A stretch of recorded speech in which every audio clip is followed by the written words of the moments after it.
Happy New Year 2019. It's still just about January. It's been a long time since I've made any videos or posted any videos. You'll see I've had a bit of a reduction. I'm trying to reduce as well in other ways. And well, we're on into 2018. What a start to 2019. You all know what's going on. I'm loath to say the word, but the BRE, rest of it, that's been going on, and just crazy, absolutely crazy. I still can't believe sitting here today. It's Sunday the 20th today, yeah, Sunday the 20th of January.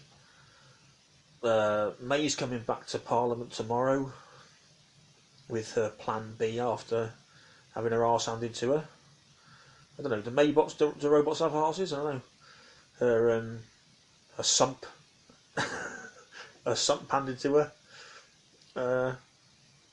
I mean that I think probably like you watching this. That's the thing that infuriates me, probably more than anything else, is that she suffers the worst defeat, a defeat in House of Commons in its history, and she's still there, and nobody in the media seems to be blinking an eye about it. You know, I still can't believe it. It's like, oh well, of course she's going to carry on. Of course she is. You know, no questioning, no nothing. Beggars belief. And I wrote today on Twitter that about an experience that I enjoyed at the end of last year. Where I was in a 2-hour-long local radio station, invited me to go there to have a 2-hour debate with 2 local Tories.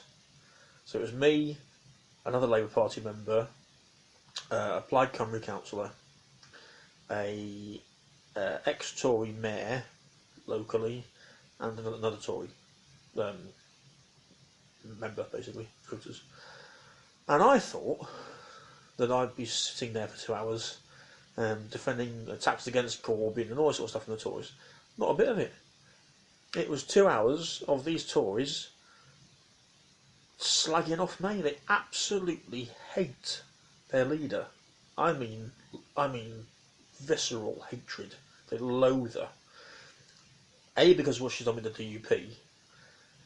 They just find humiliating. And I'll get onto that in a minute as well. That's the second sort of thing that I still can't believe. B, that she's defying the majority. I mean, this is the thing that I find really, really crazy from her point of view. She's completely stuffing her own voters.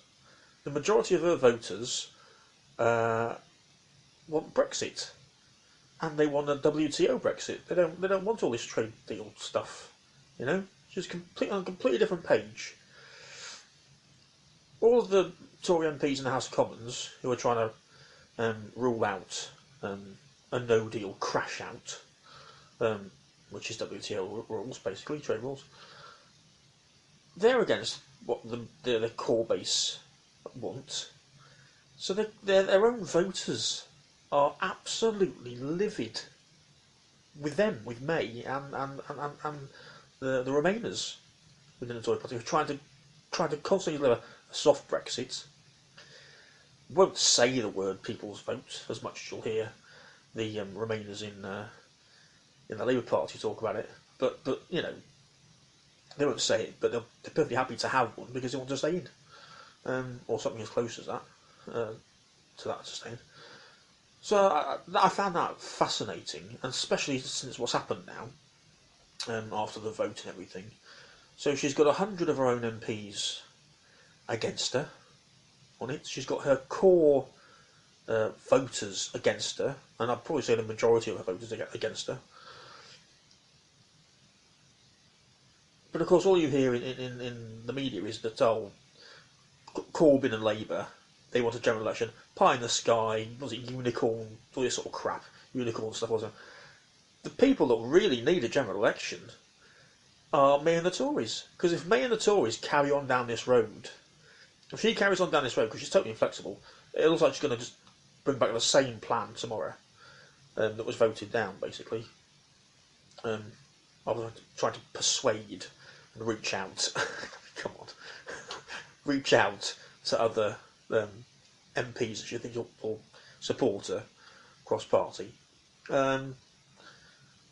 Totally inflexible. It's just... it's not going to happen, is it? So for the long-term sake of their party, if they don't change the leader and call a general election, after trying to get some sort of deal between now and May, maybe extending it a bit, March, maybe extending out to 50, as long as they need to try and get another deal out of the EU. If they say no, I can't see their party getting back in, because their own voters will be so furious with them. If any other sort of UKIP type political entity rears its head, anyone else basically their voters can go to who are more Eurosceptic, this will all have been for naught from their point of view. The reason Cameron pulled the trigger, as we all know, was to try and stave off UKIP and stealing votes, stealing his voters. So it will all have been for a complete waste of time. So that's the irony for me, is that they need a general election more than we need a general election. They need a new leader more than we do, obviously. But that's the Tory party. Of course, the country needs a new party, because this one has now completely run out of ideas, can't get its flagship, the thing it's been working on for 2.5 years, can't get it through Parliament, and spectacularly can't get it through Parliament. And everything else that's happening, all the other stuff is going completely under the radar, on the BBC News and Channel 4 and all the rest of it, of course, and all the papers. You've still got people, dying, sleeping rough. You've still got people being thrown into poverty, more children in poverty, more families in poverty, more food bank usage. Here where we are late, where we are in Rhyl, one of the homeless people that I befriended and knew before Christmas, and I see him just before Christmas, died over Christmas. Not a peep about it, nothing. I think there's about 2 lines in one of the local newspapers, and that's it. So this sort of stuff's going on. I'm on universal credit myself, on universal credit over Christmas, which has been what I thought it would be, really. They don't explain when you're going to get paid, how much you're going to get paid. It's all sort of just guesswork, and then you get a little bit of a hint. It's all done online, You've got all that horrible stuff going on, and I'm lucky because I've got people. I'm living in the house with other people, but other people, particularly if you're on your own, a single claimant like me, and there's no one there to support you, you'd be stuffed. If you've got any sort of learning difficulties, or you're elderly and don't know how to use computers, you're stuffed. So all that's going on, we know it is, all being totally ignored by the mainstream media. But anyway, the DUP. It's the second one. The DUP are literally holding the country to ransom, and May and the Tories, our own government, who were elected, re-elected as the government, minority government, are letting them. They're not only letting them, they're paying them to hold the country to ransom. That is,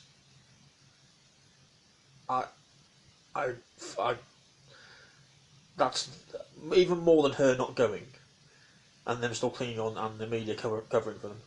That is just, I can't believe it. Again, not being brought up anywhere, apart from on Twitter, apart from on George Galloway's fantastic show on Friday, radio show on digital radio, Talk Radio,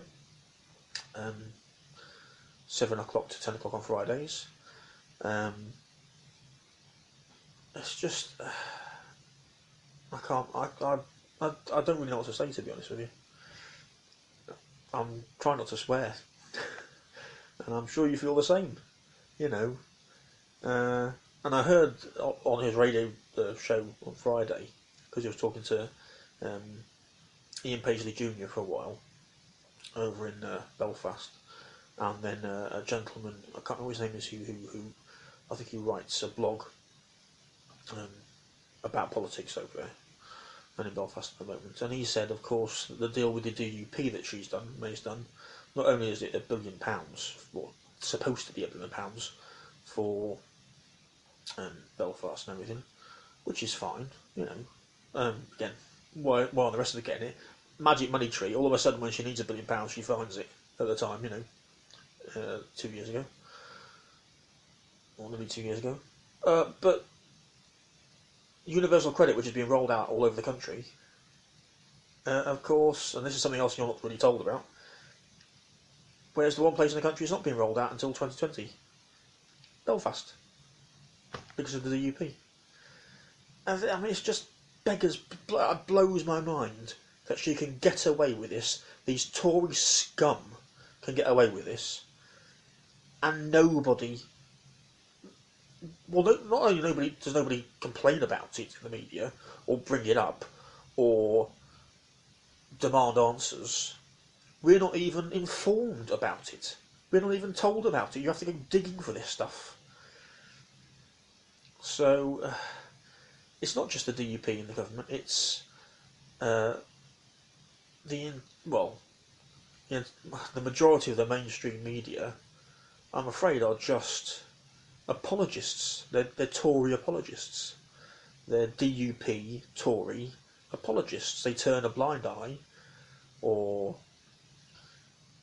lie, or misinform through omission by not telling you anything, so you don't know anything, to cover for them, you know.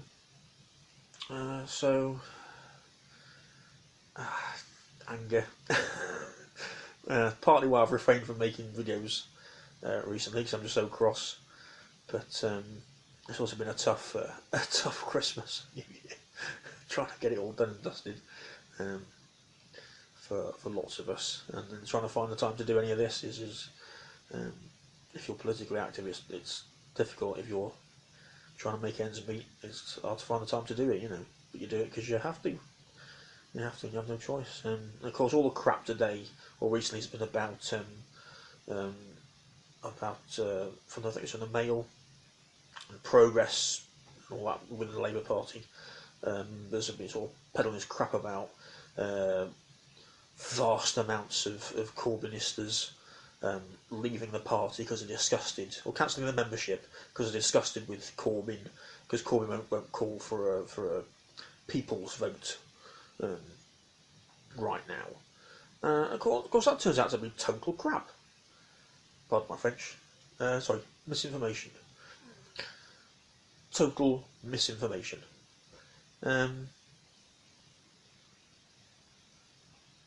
Because our numbers show that more people are joining than leaving. But of course, on the BBC, I'm sure on the BBC, on Newsnight or Question Time or something, you're going to hear that repeated at some point. That more swathes of party members are leaving because they're completely disillusioned with Corbyn, and the whole thing's been a failure. We're hearing it now in CLPs. The right wing that are still left in CLPs are trying to sort of use that sort of tagline, the ones that are sort of embedded in Progress. It's all nonsense. We're still the biggest political party in Europe. The coffers aren't suffering at all. But there's no sort of there's no countering of this in the mainstream media where it's coming out of. So, unfortunately, you have to watch idiots like me who don't know, you know, what they're really doing or talking about, trying to give you the truth.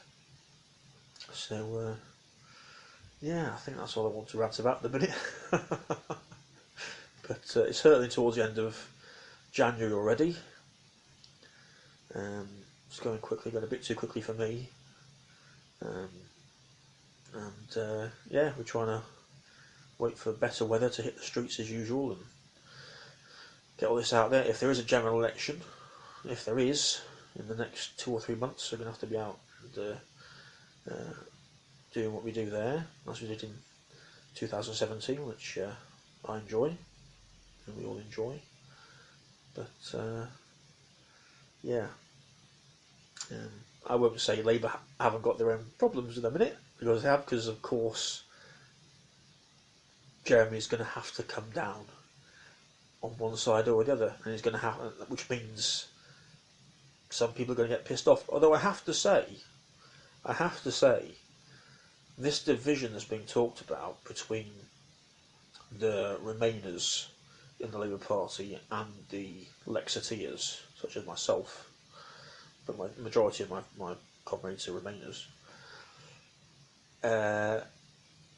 I haven't really noticed at all since we're obviously being sold down the road by the DUP and the Tories. We're all on the same page basically. We're all just furious with the government, what's going on, the fact democracy's not working, the fact the MPs are not listening to what we're saying at all, and yeah, I'm being backed up by my Remainer comrades, totally. We all want a general election. Don't believe all this nonsense about the majority of members want a people's vote. The majority of members want a general election. End of story. As does anybody that's suffering in a minute. So anyway, that's it for now. There'll be another rant or semi-structured news item or response on the channel next week, I hope. Once I've got a bit of work out the way, and yeah, ciao for now.